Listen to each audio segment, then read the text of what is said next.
Здравейте, глупаци и глупачки! Всички вие, които изпитвате радостна възбуда от една предстояща евентуална война, искам да ви разкажа нещо. Когато бях дете, аз съм дете на 80-те години, в нашето общество имаше една радостна екзалтация на тема война. Обаче имаше и много живи хора, които тогава бяха на по 50-60 години, които помнеха войната. В моето училище многократно се опитаха да накарат някой ветеран от Втората световна война да разкаже някакви спомени. Никой не дойде. На моята улица живееха войници, воювали във Втората световна война. Те отказваха да казват на нас, децата, каквото и да било на тема за войната. Винаги казваха, това е лошо и толкова. Още нещичко. Една от бабите ми е родена през 1933 година. Когато е била първи клас, войната вече е била в разгара си в Европа. Отивала е към училище през зимата с брат си в снега с един брой налъми. Когато страната дава пари за танкова артилерия, бомби, патрони, униформи, не дава пари за образование, дрехи, обувки, здравеопазване. За нея ужаса беше спомена как отива към училище, ма не веднъж, много пъти. Отива към училище и с брат си по пътя си сменят налъмите. Той ходи малко с налъми, а тя боса в снега, после обратното. Ама хайде да кажем, това са някакви лични истории в някакъв малък български град. Добре? Преди години бях във Варна. Отидох в музея на Варна и поисках да видя снимки и някакви факти от бомбардировките на руския имперски флот над Варна. Няма снимки, няма информация. Да кажем, руски имперски флот, Русия, любов, Варна към Русия. Хубаво. Искате да видите снимки от разрушена София? Втората световна война. Половината София няма разрушения, убити. Снимки на места, които сега са емблематични за София, просто са били по съвсем различен начин изглеждащи тогава. Сгради, красиви сгради, няма ги. А София е много малко пострадала от войната. Много малко. В Западна Европа има градове, които са разрушени до основи. Започнали са да ги градят от нищо. От Кьона останала една катедрала, даже и тя е била наполовина. Ама пак това е нищо. Глада, липса на електричество, деца, които са воювали, бункерите на Атлантическия океан, плажовете Омаха, където те бъркират американците, са били обслужвани от деца. 14-15 годишни младежи дават му картечницата да стреля. Младежи и деца са обслужвали ПВО, стреляли са по самолетите, защото мъжете или са били мъртви, или са били в армията. Няма мъже.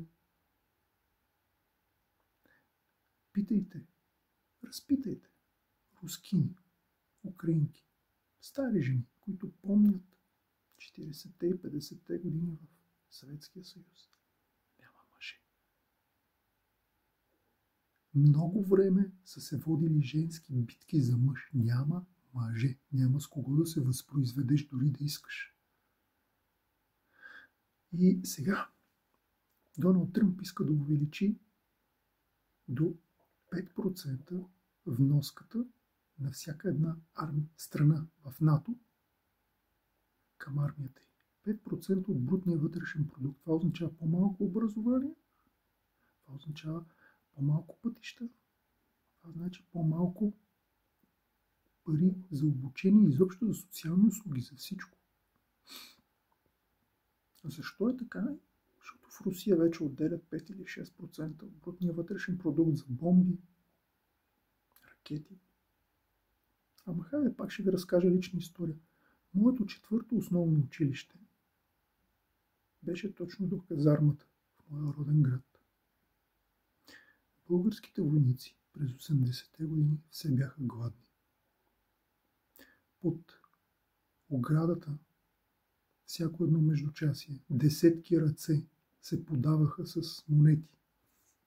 Ей, малък, купи ми баничка, купи ми вафла, купи ми това, купи ми онова. Нашите войници бяха гладни.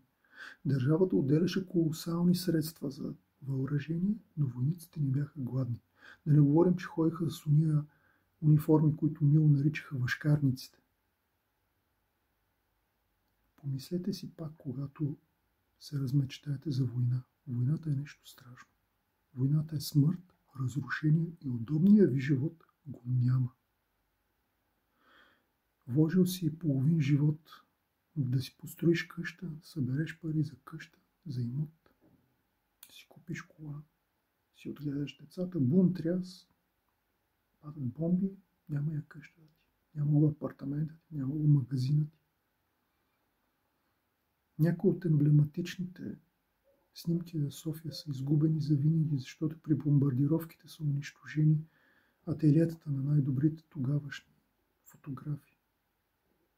Няма снимки от 20-те, 30-те години. Огромни фондове са изгубени. Но същото е и в Западна Европа. Лондон е почти разрушен.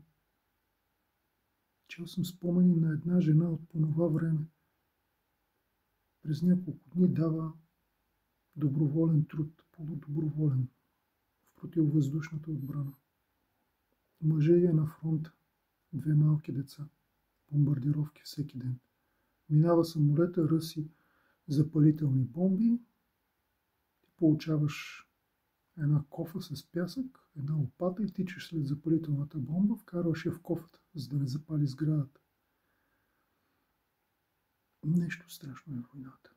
Моля ви, войната не е това, което си играеш на компютъра, не е Икариум, не е World of Tanks, не е някоя подсалка. Войната е нещо страшно. Питайте украинците, питайте руснаците, които в момента живеят в това нещо. Харков е 2-милионен град. Ама не е само Харков. Вижте Белгород. Редовни пожари, падат и бомба. Край. Села, градове, изселени хора. Няма работа. А след войната? Като свърши войната, това ще е колосален труд да се възстановят сградите, инфраструктурата. Къде ще работят тия хора? В момента икономиките всичко прави снаряди, бомби, дронове, танкове, артилерия. Вместо да се строят болници за децата, вместо да се купуват линейки, вместо да се купуват въздушни линейки, ще даваме пари за танкове. Мислете какво си пожелавате. Мислете какво си пожелавате, когато някой политик ще излезе и ще ви каже, ние ще си вземем Македония, ще си вземем Бесарабия.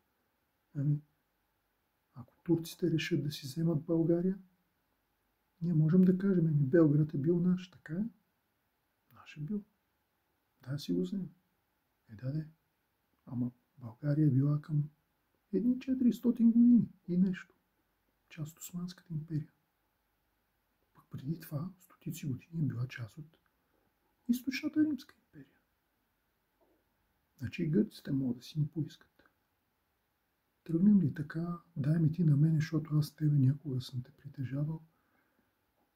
А и няма да стане с песни, танци и хора. Кръв, разрушение, убити.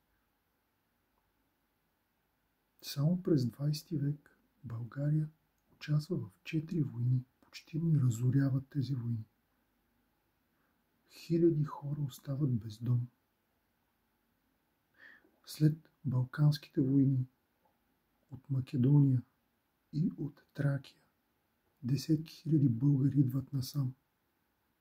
А пък ние гоним турците по същия брутален начин. Ние гоним гърците по същия брутален начин. Това ли искаме да се върне? Да се преследваме, да се убиваме, да напълним гробищата?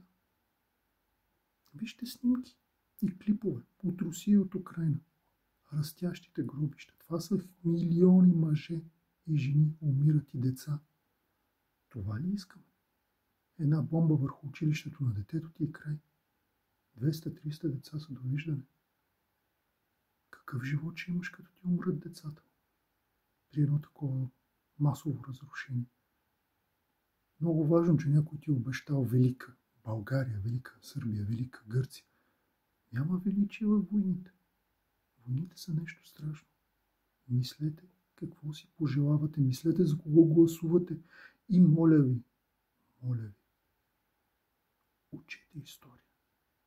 Четете исторически книги, ама четете спомени на хора от това време. Глада, мизерията, страшните неща. Благодаря ви, че